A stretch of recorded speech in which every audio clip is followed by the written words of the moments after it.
Écoutez, Takuba, c'est une mission qui a été le fruit d'une initiative française. Cette mission, comme on l'appelle, de 3 alphas, de conseil, d'assistance et d'accompagnement au combat des forces armées maliennes. Cette force est constituée d'une dizaine de pays européens aujourd'hui, de forces spéciales et de forces conventionnelles.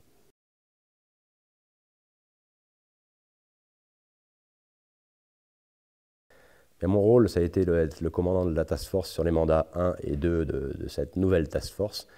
Donc une task force unique, un véritable laboratoire où tout a été à construire.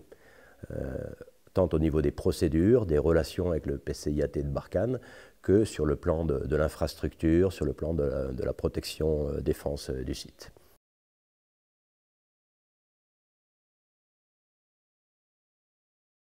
C'est-à-dire qu'il a fallu construire une petite forteresse autonome en électricité, autonome en eau, capable d'accueillir un certain nombre d'hélicoptères sur la plateforme. Donc il a fallu construire des dalles en béton dans des conditions particulières, loin de tout.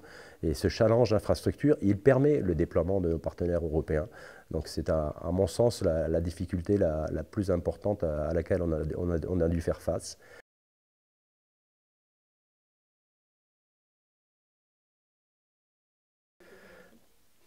À la fois de la fierté et à la fois on ressent une certaine forme de pression parce qu'on ne sait pas où on met les pieds, on ne sait pas quel est l'environnement, quels seront les moyens.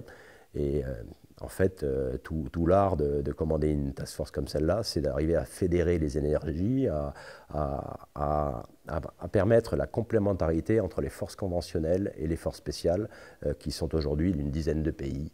Et donc, c'est-à-dire fidéliser nos partenaires européens, en attirer de nouveaux au travers des différentes visites de délégations étrangères et véritablement leur dire ce que l'on fait sur place.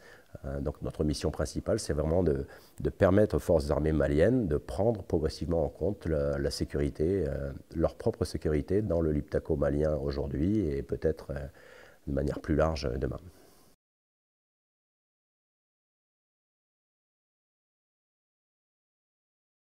C'est pas la première fois qu'on travaille en coalition.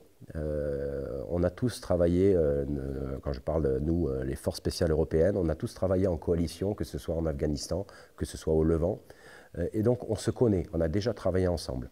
Et donc la facilité, c'est l'interopérabilité dès le départ.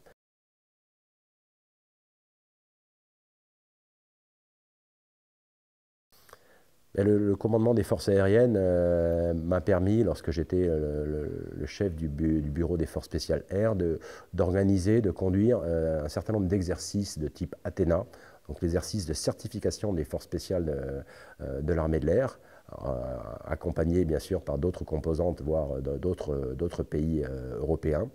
Donc avoir pu monter des états-majors complets, travailler en langue anglaise, il est bien évident que ça m'a facilité la tâche, puisque là-bas, la langue unique de travail, c'est la langue anglaise.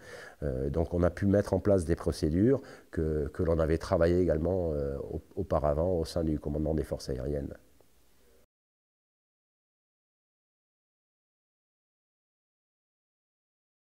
Et effectivement, j'ai eu la chance de commander d'autres task forces par le passé, les 2 task forces principales du COS, hein, Sabre et Hydra.